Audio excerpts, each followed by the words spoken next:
하나님은 그 거룩한 자들을 믿지 아니하시나니. 이런 제목으로 하나님 말씀을 생각해 보겠습니다. 이 본장에서부터 15장에서부터 욥과 그 친구들 간의 2차 변론이 시작이 되고 있습니다. 이번에도 역시 엘리바스로부터 변론이 시작되는데 이 내용을 잘 보면 그의 1차 변론 때보다 훨씬 더 그 내용과 표현이 있어서 적대적이고 공격적이라는 것을 깨닫게 됩니다. 첫 번째 변론에서 엘리바스는 욥의 범죄 사실에 대해서 지적을 하고 있었지만 어떤 면에서는 위로와 동정 어린 말로 욥의 회개를 권면하고 촉구하는 그런 내용들이 대부분이었습니다.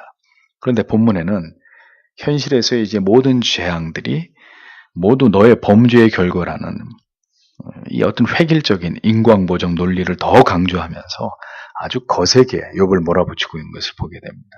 왜 그러냐면 1차적으로 변론을 해서 충분히 문제가 뭐라는 걸 이야기해 줬음에도 불구하고 욥이 격렬하게 거기에 대해서 거부하면서 자기는 의롭다고 자기는 죄가 없다고 이런 논리를 펴고 심지어 하나님을 향해서도 그런 이야기를 하고 있으니까 욥의 친구들의 인내의 한계가 찾아온 거죠.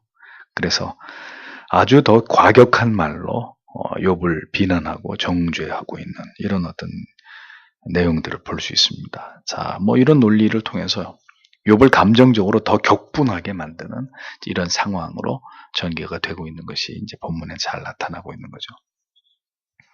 그래서 1절에서 4절을 다시 보면 대만 사람 엘리바스가 대답하여 말했다. 지혜로운 사람이 어찌 헛된 지식으로 대답하며 자기 배를 동풍으로 채우겠느냐. 그가 어찌 아무 쓸데없는 말과 아무 유익이 없는 말로 변론하겠느냐. 참으로 내가 하나님 경외하기를 패하고 하나님 앞에서 묵도하기를 그치는구나. 바른 성경에 이렇게 번역이 되어 있습니다. 자, 엘리바스는 욥이 지금까지 의미 없는 말들을 토해냈다고 생각합니다.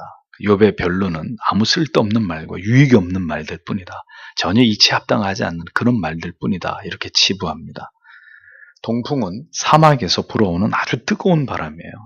그러니까 사람한테도 너무너무 고통스럽고 식물한테는 말할 것도 없고 아무 유익이 없는 아주 유해한 그런 바람인데 욥의 모든 자기 변론이 이 동풍처럼 이렇게 아주 뜨거운 바람처럼 전혀 헛되고 쓸모없고 누구에게도 도움이 되지 않는 그런 말들이 지나지 않는 것이다. 이렇게 얘기를 합니다. 욥은 아무리 자기의 결백을 주장하면서 자신이 당한 고난이 부당하다는 논리를 펴지만 욥의 친구들 가운데 누구도 이러한 죄 없는 고난의 개념에 대해서 이해하려고 하는 자는 아무도 없었다는 거죠. 욥의 세 친구들은 까닭 없고 이유 없는 고난과 재앙은 존재하지 않는다. 그런 건 너의 궤변일 뿐이고 모든 고통과 고난은 그 죄에 따른 하나님이 주시는 징벌이다. 이것이 이 세 친구들의 확고한 입장이었단 말입니다. 그러니까 자기의 무죄를 계속 주장하는 욥의 논리는 절대로 지혜로운 말이 아니고 들을 가치도 없는 말이다. 라는 것이 엘리바스의 주장일 수밖에 없었던 거죠. 욥이 하나님을 향해서 토해놓는 말들은 심지어 하나님을 경외하기를 포기한 자의 불경함 같고 실제로 하나님을 향한 그런 원망을 욥이 하고 있으니까 또 하나님에 대한 올바른 공경과 예배를 버리는 힘이 불경한 것이라고까지 엘리바스는 그렇게 이야기를 합니다. 너는 하나님을 버린 사람이야. 너는 하나님을 예배하기를 포기한 그런 인생 같은 그런 말을 넌 지금 하고 있는 거야. 그런 하나님 앞에 큰 죄를 저지르는 것이라고 원색적으로 비난을 하고 있습니다. 엘리바스는 욥이 자신의 고난을 부당하다고 주장하는 것은 하나님의 통치와 섭리를 거부하는 것이고 악한 자에게 벌을 주시고 의로운 자에게 상을 주시는 하나님을 부정하는 것과 같다. 이렇게 비난을 하고 있었던 거죠. 이런 걸 잘 보면 우리가 어떤 것들을 생각하게 됩니까? 이미 고정관념화 되어버린 사고의 잣대는 여지없이 타인을 공격하는 서슬퍼는 무기가 된다는 것을 우리는 엘리바스를 통해서 보는 것입니다. 그러니까 욥의 세 친구가 알고 있는 하나님에 대한 지식 가운데는 죄가 없는 자에게 고통을 주시는 하나님은 존재하지 않는 거예요. 욥의 세 친구들의 믿음 속에는 애매히 당하는 고난, 죄가 없는 데 당하는 고통, 무죄한 자에게 주시는 하나님의 재앙, 이런 지식은 없는 거예요. 그런데 욥이 자꾸 자기가 당하는 고통을 무죄한 자에게 임한 하나님의 재앙과 심판이다 이렇게 자꾸 주장을 하니까 욥의 이 세 친구들의 빈정이 상하는 거죠. 그럼 무슨 쓸데없는 소리를 하고 있느냐. 네가 죄를 지었으니까 지금 하나님 앞에 징계를 받고 있으면서 나는 죄 없는 징계를 받고 있고 나는 그래서 따라서 하나님 앞에서 당당하다. 나한테 이렇게 하시는 하나님을 나는 이해할 수 없다. 그렇게 말하고 있는 욥이 이 세 친구들이 볼 때는 제정신이 아닌 것처럼 보이는 겁니다. 그러니까 계속 욥의 세 친구들은 욥에게 이런 이야기를 하고 있는 거죠. 어떤 부분에서 매우 분명하고 확고한 지식을 갖는 것은 신앙에서 굉장히 중요한 일입니다. 그러나 문제는 그 지식이 올바르지도 않은 것임에도 불구하고 그 지식만을 신봉하면서 그 외에 다른 어떤 지식들에 대해서는 절대로 그것을 수용하지 않으려고 하는 다른 지식에 대해서 아주 극도의 배타적인 자세를 갖는 것은 이것은 하나님을 신앙함에 있어서 또 다른 엄청난 오류를 만들어낼 수 있는 문제가 될 수 있다는 겁니다. 욥의 세 친구처럼 자기가 아는 것 그 밖의 이야기를 하면 다 부정해버리는 거죠. 그거 다 틀린 거라고 이렇게 얘기를 하는 겁니다. 자기의 지식만을 옳다고 믿고 그 지식을 바탕으로 타인을 비난하고 정죄하려는 이러한 태도는 또 다른 독선과 아집에 사로잡힌 어리석은 신앙이 될 수밖에 없다는 것을 우리는 욥의 친구들의 논리 속에서 발견하게 됩니다. 늘 우려하는 것이 그런 겁니다. 바른 신학과 교리를 추구하는 것 분명히 옳은 신앙의 길입니다.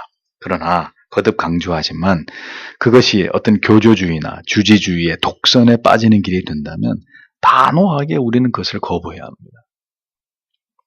그러니까 개혁주의 신학이 올곧음을 추구하는 나머지 그 부작용으로 인해서 결국 분리주의를 피해가지 못하는 이런 폐단을 만들어내고 있는 안타까움들을 우린 부인할 수 없어요.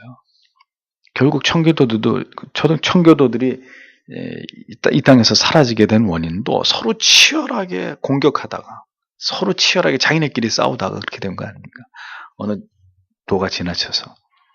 그런 일들이 한국 개혁교회 안에도 벌어지고 있잖아요. 서로 자기네끼리 공격합니다.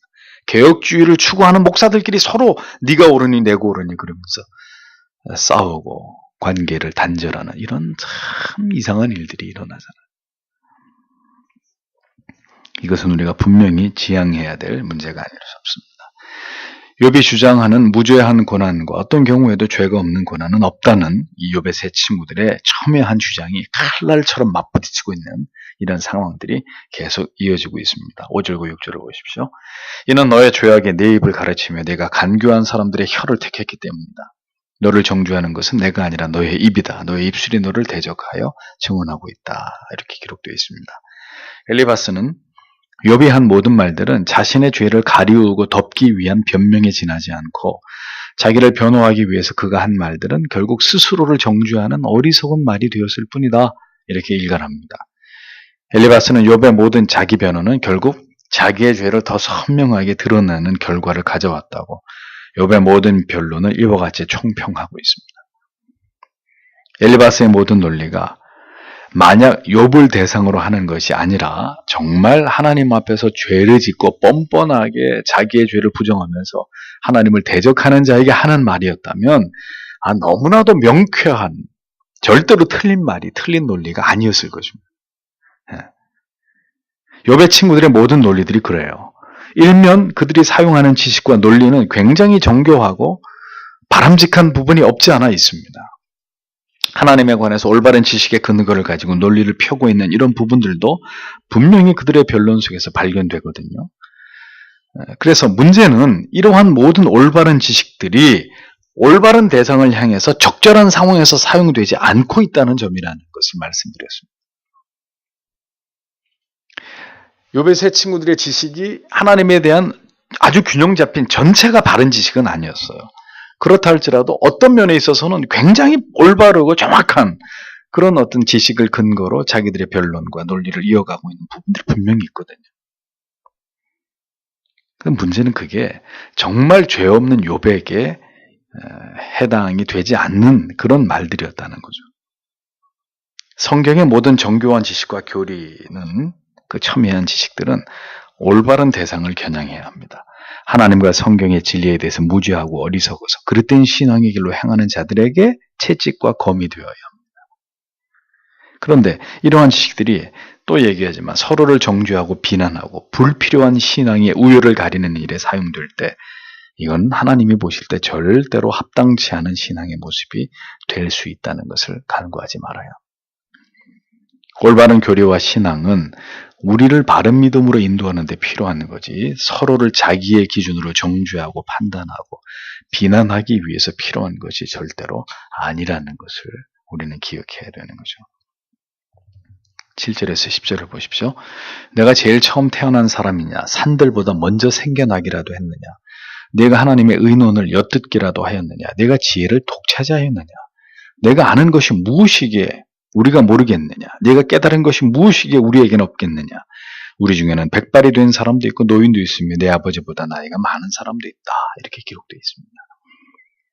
엘리바스는 바로 이 위와 같은 논리로 욥을 매우 뻔뻔스럽고 오만하다고 비난하고 있습니다. 네가 태초에 태어났느냐? 응? 하나님의 뜻을 가장 잘 아는 네가 측근이라도 되는 것이냐? 왜 그렇게 혼자만 지혜 있는 척하는 것이냐? 우리가 모르는 것을 너만 아는 것처럼 너만 깨달은 것처럼 왜 그렇게 오만하고 그렇게 잘난 척을 하느냐? 엘리바스가 욥에게 이렇게 힐난하고 있는 거죠. 그리고 욥의 친구들이 욥에게 이렇게 쉽게 말을 할 수 있는 이유가 여기 나타나는 거예요. 뭘 알 수 있죠? 욥의 친구들은 욥보다 훨씬 나이가 많다는 겁니다. 네. 그 중에는 백발도 있고 욥의 아버지 뻘 되는 나이. 그런데 성경은 이제 친구라고 얘기하고 있으니까 우리는 진짜 욥의 그 또래들인 줄 그렇게 이해할 수 있겠지만 사실은 그게 아니었다는 거죠. 욥의 친구들은 대부분 욥보다 훨씬 더 연장자인 이런 사람들이 그 세 친구 중에 있었다는 겁니다. 그러니 인생의 연륜과 경험이나 지식이나 모든 걸로 볼 때 아무런 우리가 너보다 못하겠느냐 이런 얘기를 하고 있는 거죠. 그러니 욥아 좀 쓸데없는 주장과 논리를 가지고 그렇게 우리를 가르치려고 들지 말아라. 그렇게 끝까지 네가 죄가 없다고 주장하는 너의 어떤 이런 논리들이 굉장히 우리를 불쾌하게 만들고 있다. 그런 감정을 그대로 드러내고 있었던 겁니다. 차원이 다른 종류의 고난을 견뎌야 되는 욥의 고뇌가 바로 여기 있는 것입니다. 사람들은 모두 고정관념을 가지고요. 자기들의 그 고정관념을 가지고 어떤 문제에 접근을 합니다. 어떤 것을 바라보고 거기에 대해서 판단을 하고 자기의 주장을 펼치죠. 그리고 대부분 이제 어떻게 됩니까? 어떤 사람의 고난을 그 사람의 죄와 하나님의 재앙으로 심판으로 이렇게 연결지어서 생각하려고 하는 이제 그런 생각들을 보편적으로 갖는단 말이죠. 그런 관점으로 이제 어떤 이 고통의 문제가 풀려지지 않으면 어떻게 되는 거예요? 계속 이러한 비난과 정죄를 피할 수 없는 거예요. 사람들이 보편적으로 생각하고 있는 그 관점에서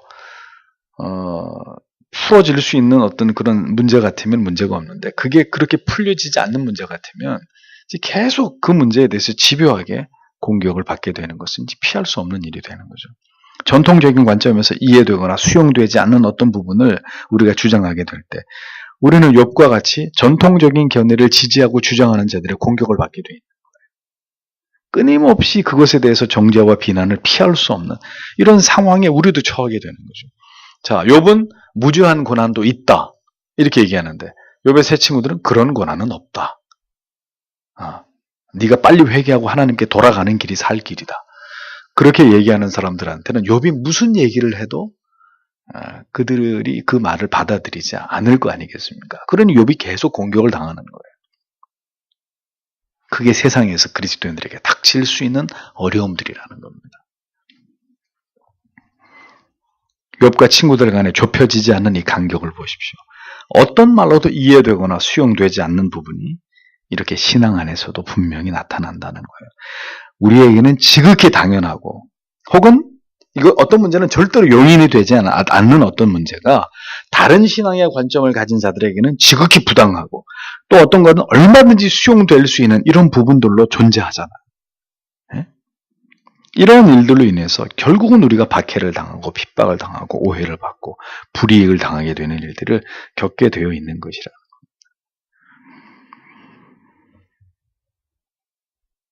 그리스도도 마찬가지였죠. 자기 자신이 하나님의 아들이라고 하고 내가 너희를 구원하러 온 메시아라고 이렇게 주장하니까 사람들이 박수를 치고 옳소 그랬습니까? 저 미친놈을 잡아 죽여야 된다고. 주님이 그런 말씀을 하심으로 인해서 스스로 순환을 당하시고 그리고 결국은 십자가에 죽어야 되는 그런 어떤 결과를 맞이하시지 않았습니까? 범인들은 도무지 이해할 수 없는 어떤 부분들을 주님이 말씀하셨기 때문이잖아요. 마찬가지입니다. 유대주의의 그 정통에 도전을 하니까 유대주의자들이 어떻게 살아도 죽이려고 누구를요? 사도 바울을. 그렇게 사도 바울의 핍박을 받았던 이유가 그것 아닙니까? 전통에 도전을 하니까. 이미 어떤 틀에 딱 짜여져 있는 그것에 대해서 그걸 부정하면서 뭔가 새로운 것을 이야기하니까. 모든 사람들의 보편적인 기준 속에서 벗어나는 우리의 해석과 주관은 이렇게 언제나 거친 도전과 부정에 직면하게 된다는 것을 우리는 기억할 필요가 있습니다. 예수님도 그런 애매히 당하는 고난을 당하셨고 모든 사도와 선지자들이 그런 고통을 당했다면 오늘 우리도 그런 고난을 각오해야 되는 것입니다. 너희들만 왜 그렇게 별나냐? 너희들만 왜 그렇게 잘났다고 생각하는 것이냐? 그렇지 않은 사람들은 다 바보 멍텅구리들이냐? 너희처럼 그렇게만 믿어야 그게 바른 것이고 우린 그럼 다 틀렸다는 것이냐? 욥의 세 친구의 분노를 이해하시겠습니까? 욥을 계속 공격할 수밖에 없었던 이유가 그거예요. 제발 좀 그만하라는 거예요. 제발 좀 죄가 없는 고난이 있다는 동 하나님이 자기한테 이렇게 하면 안 된 그런 말 같지도 않은 소리 그만하라는 거예요. 욥아 좀 제발 입 좀 닥쳐라. 너만 그렇게 똑똑한 것이냐? 그런 상황이 계속 욥에게 전개되고 있었다는 겁니다. 여러분 이런 말들이 우리에게도 낯설지 않은 때가 찾아올 수 있습니다. 잊어버리지 마십시오. 11절에서 13절 내게는 하나님의 위로가 작은 것이냐? 내게 하시는 부드러운 말씀이 하찮단 말이냐? 무엇이 너의 마음을 빼앗고 무엇이 내 눈을 부릅뜨게 하였느냐? 내가 어찌하여 하나님께 너의 격한 심정을 털어놓으며 내 입에서 그런 말이 나오게 하느냐?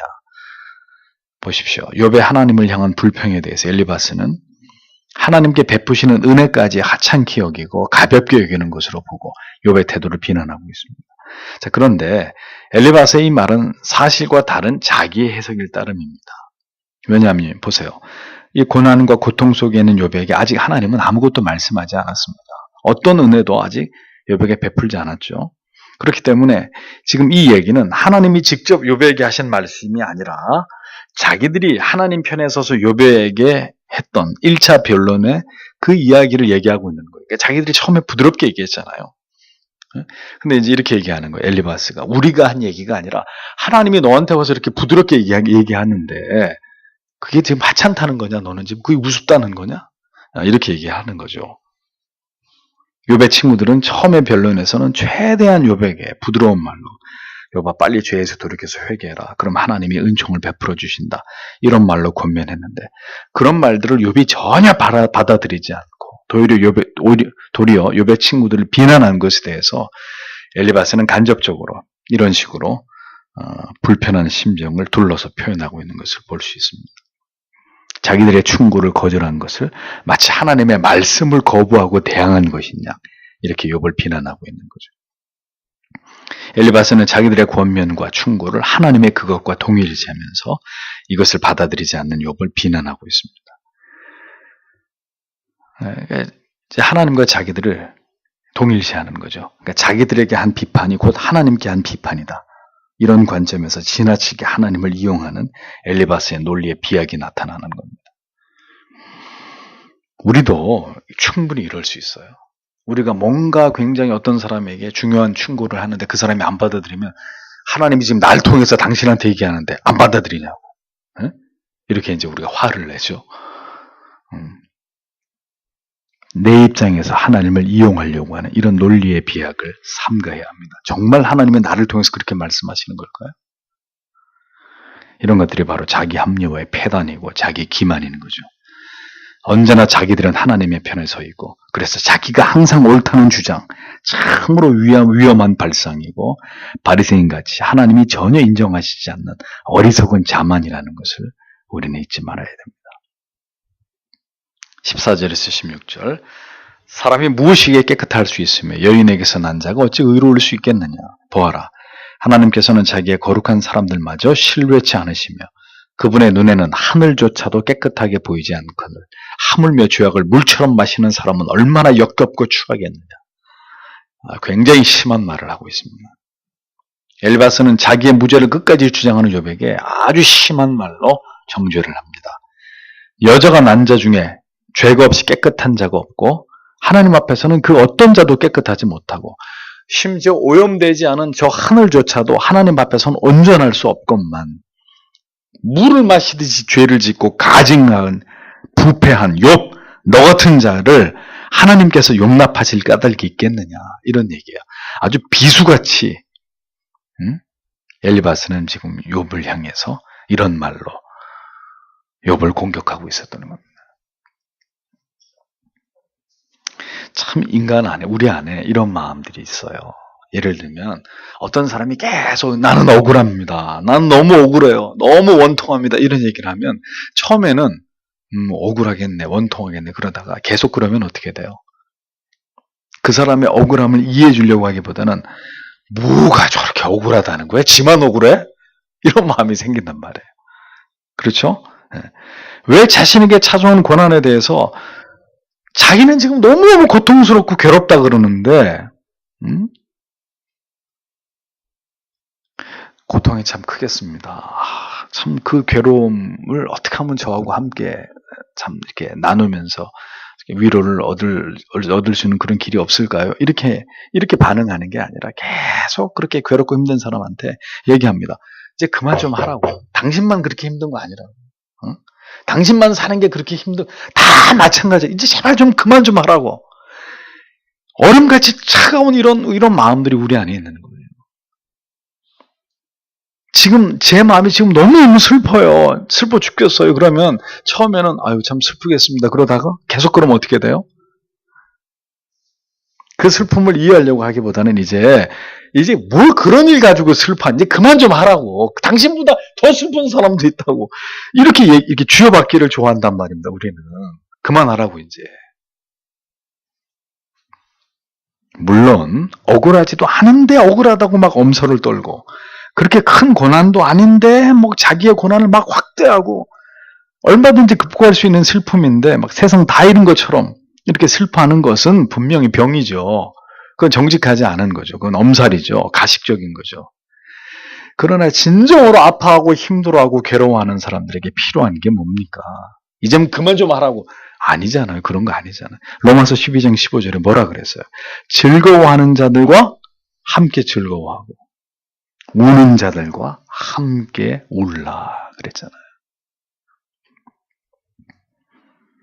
그렇습니다. 잘잘못 따지고 시비 가리기 전에 먼저는 그 고통과 괴로움 속에 절규하고 있는 자에게 필요한 것은 위로예요. 함께 고통과 슬픔에 동참하는 것입니다. 욥의 친구들에게 그런 모습이 없는 거예요. 제발 좀 그만하라고. 다 네 잘못인데 너 누구한테 지금 그렇게 원망하는 거냐. 그런 냉혹한 말로 욥을 아주 끝까지 몰고 가고 있는 이런 잔인한 모습들을 욥의 세 친구들에게서 보게 되는 것입니다. 엘리바스는 무죄를 주장하면서 괴로움을 호소하는 욥에게 처음부터 인과응보의 원리를 가지고 계속 죄를 회개할 것을 주문했습니다. 그리고 이것을 받아들이지 않은 욥에게 저주에 가까운 말을 하면서 욥의 논리를 기어이 꺾으려고 득달같이 달려들고 있는 이런 모습을 성경이 보여줍니다. 이게 뭡니까? 우리 안에 있는 악이라는 거예요. 타인이 겪는 괴로움의 고통에 대해서 그 신음 섞인 그 반응에 대해서 우리가 보이는 잔인성이고 하나님의 의를 빙자한 그를 비난하고 싶어하는 마음이라는 거예요. 네 죄 때문이야. 네가 잘못한 거야. 네가 인생 똑바로 살지 않았으니까 그런 거야. 이제 그만해 좀. 듣고 싶지 않아 이제. 이런 마음이 우리 안에서 생겨난다는 거예요.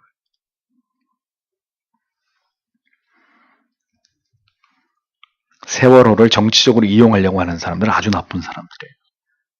그러나 이제 제발 좀 그만 좀 하라고 이렇게 얘기하는 것도 바람직한 거 아니에요.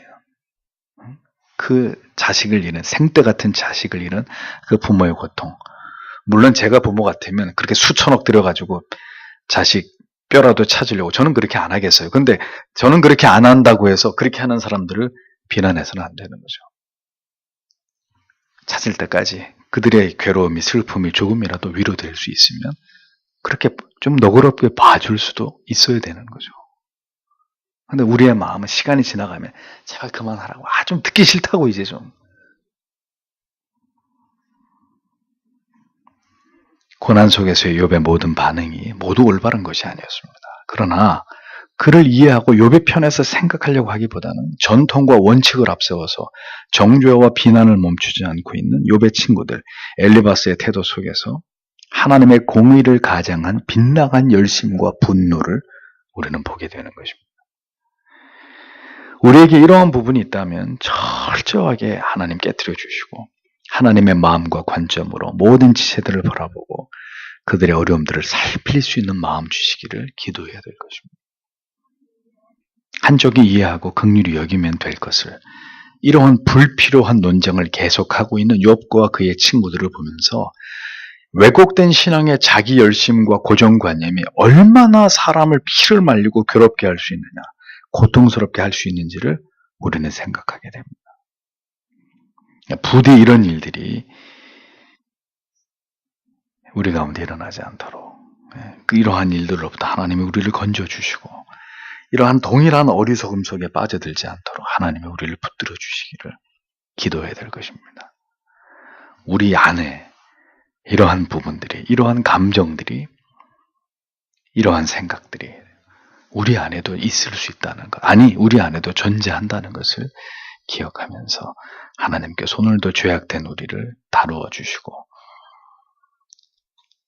하나님을 닮아갈 수 있도록 하나님께서 우리를 변화시켜 주시기를 기도하기를 원합니다. 기도하겠습니다.